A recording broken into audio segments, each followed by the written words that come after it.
Welcome to Skills Grid, where skills turn into opportunities. बाकी सब join करके आएंगे.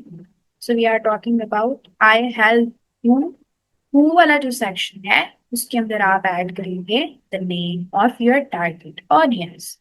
व्हाट, आप उनकी कौन सी प्रॉब्लम को सॉल्व कर रहे हैं. सो दैट आउटकम वाला जो पार्ट है उसके अंदर आपके टारगेट ऑडियंस के जो गोल्स हैं उसका नाम लिखा होना चाहिए. ठीक है.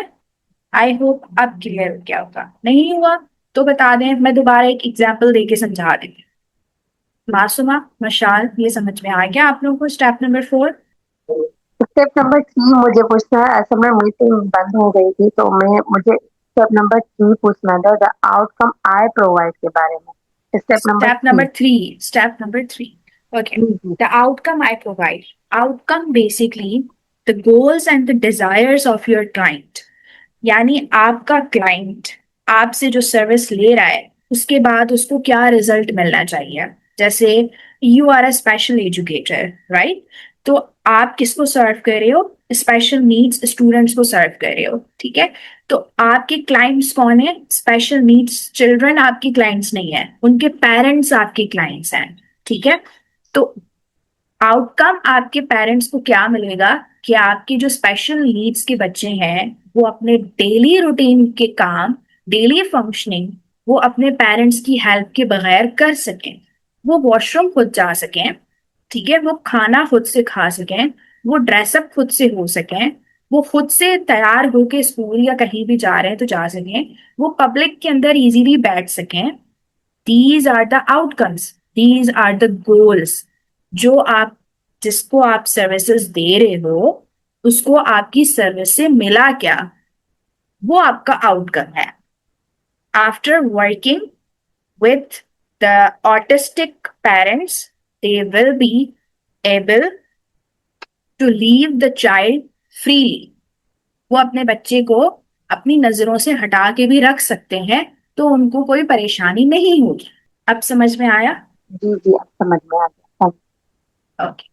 नहीं आया तो दोबारा पूछ लिया करें. आई नो कुछ चीजें टेक्निकल हैं, समझने में टाइम लगता है. दूसरी बार पूछें, तीसरी बार पूछें, लेकिन पॉइंट क्लियर करें. क्योंकि जब हम लिंक्डइन पे जाएंगे ये सारी चीजें हमें वहां पे अप्लाई करनी है. फिर हम दोबारा से इन स्लाइड्स पे आके नहीं समझ सकते कि बेसिकली आउटकम का मतलब क्या था, डिजायर का मतलब क्या था, ब्रांड स्टेटमेंट कैसे बनानी है. फिर दोबारा से वो समझने में बहुत ज्यादा टाइम लग जाता है. ठीक है. ओके. अब आपने जो अपनी नीश बना ली है, जो आपकी ब्रांड स्टेटमेंट बन गई है, उसको कहीं भी पोस्ट करने से पहले जस्ट आस्क योरसेल्फ कि आपकी स्टेटमेंट ऐसी है कि अगर आपका क्लाइंट उस स्टेटमेंट को पढ़ता है तो उसको पता चल जाता है कि हाँ ये मेरी बात हो रही है. आपने अपनी जो ब्रांड स्टेटमेंट बनाई है वो आपका क्लाइंट पढ़ रहा है तो क्या उसको पता चल रहा है कि हाँ मेरी बात हो रही है, ये मुझसे बात कर रहा है, ये किसी और से नहीं, ये मुझसे बात कर रहा है और ये तो मेरी प्रॉब्लम को सॉल्व कर रहा है. क्या वो इतनी स्पेसिफिक है? क्या आपका क्लाइंट उसको रिकॉग्नाइज कर पा रहा है? क्या वो ब्रांड स्टेटमेंट कुछ आपके बारे में बता रही है, आपका बैकग्राउंड बता रही है, आपका एक्सपीरियंस बता रही है, या वो जस्ट बहुत ज्यादा ब्रॉड है या बहुत ज्यादा जो है वो जर्नल है? ऐसा तो नहीं है. इन तीन चीजों को आंसर करने के बाद, इन तीन चीजों के फिल्टर गुजारने के बाद आप आ जाते हैं अपने लिंक्डइन के ऊपर.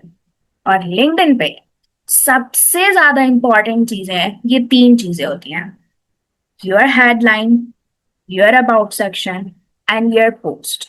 आपकी हेडलाइन लिंक्डइन पे जो होती है वो ये बताती है कि आपकी सर्विस क्या है, आपकी नीश क्या है. और जो आपका अबाउट सेक्शन होता है वो डिटेल में बता रहा होता है कि आप अपने क्लाइंट से बात कर रहे हैं. हम बेसिकली ना लिंक्डइन के ऊपर सबसे ज्यादा बड़ी मिस्टेक जो लोग करते हैं वो ये करते हैं, लिंक्डइन का जो अबाउट सेक्शन होता है उसमें सारा का सारा अपने बारे में बता रहे होते हैं.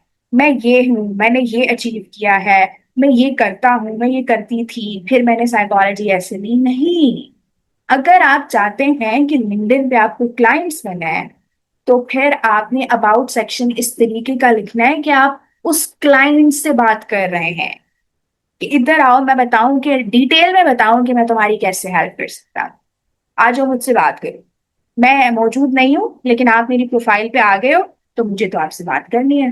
अब अगर मुझे आपसे बात करनी है तो मुझे वो पैराग्राफ ऐसे लिखना होगा कि जो मेरी प्रोफाइल पे आके उसको पढ़ रहा है उसको लगे कि मैं उससे बात करूं। ठीक है? और आपकी पोस्ट ये डिफाइन करती है how much active you are on your niche. आप एक्टिवली कितना काम कर रहे हो अपनी नीश पे लेके, क्या आपको कुछ आता भी है या जस्ट आपने ऐसे ही लिख दिया है। ठीक है? बहुत सारे लोग होते हैं, मैंने बहुत सारी लिंक्डइन पे ऐसी प्रोफाइल देखी है जिन्होंने इतनी जबरदस्त जबरदस्त ब्रांड स्टेटमेंट्स लिखी होती हैं, लेकिन जैसे ही उनकी प्रोफाइल खोलो तो उनकी प्रोफाइल पे कोई पोस्ट ही नहीं होती है। जब आप अपने क्लाइंट को कोई लाइव जो है सबूत ही नहीं दे रहे हो तो वो आप पे यकीन कैसे करते हैं। हम कोई भी ऑनलाइन चीज ऑर्डर करते हैं, हम बगैर रिव्यूज के ऑर्डर करते हैं? कभी भी नहीं करेंगे, कभी भी नहीं करेंगे। ठीक है? क्यों नहीं करेंगे? क्योंकि आपने रिव्यूज नहीं देखे। आपको क्या पता कोई आपको क्या कहते हैं 4,000 के कपड़े के पीछे जो है वो लोटे के टी शर्ट ट्राउजर भेज दे आपको। आपको तो नहीं पता ना। तो जब तक आप लाइव प्रूफ नहीं देखोगे तब तक आप ऑर्डर नहीं करोगे। तो फिर आप कैसे यकीन कर लेंगे कि आपने अपनी ब्रांड स्टेटमेंट तो बहुत अच्छी लिखी है लेकिन आपने अपनी लिंक्डइन पे अपनी स्टेटमेंट से रिलेटेड कुछ पोस्ट ही नहीं किया है, कोई कंटेंट ही नहीं बताया है, बस आपने यही बोल दिया कि मैं ये सर्विस देता हूँ, तो वो आपसे सर्विस ले लेंगे? कभी भी नहीं लेंगे। तो अब हम कल वाली क्लास में अपना लिंक्डइन ऑडिट करेंगे और फिर हम अपनी लिंक्डइन की पोस्ट पे काम करेंगे। यहाँ तक किसी का कोई भी क्वेश्चन है तो यू कैन आस्क। आपकी असाइनमेंट ये है कि इस स्लाइड्स के अंदर जितने भी क्वेश्चंस थे उन सबको आपने वर्ड डॉक्यूमेंट के अंदर टाइप करना है, उनका आंसर करना है और वो डॉक्यूमेंट आपने ग्रुप के अंदर भेज देना है ट्यूसडे तक। ट्यूसडे तक आपके पास डेडलाइन। ठीक है? असाइनमेंट को लेकर किसी का कोई क्वेश्चन है या आज के टॉपिक को लेकर किसी का कोई क्वेश्चन है, यू मे आस्क। और if you want to add something, कोई ऐसा पॉइंट जो आपको लग रहा है कि मैं ऐड कर सकता हूँ, तो आप ऐड कर सकते हैं। अदरवाइज हम इस क्लास को करेंगे यहाँ पे एंड।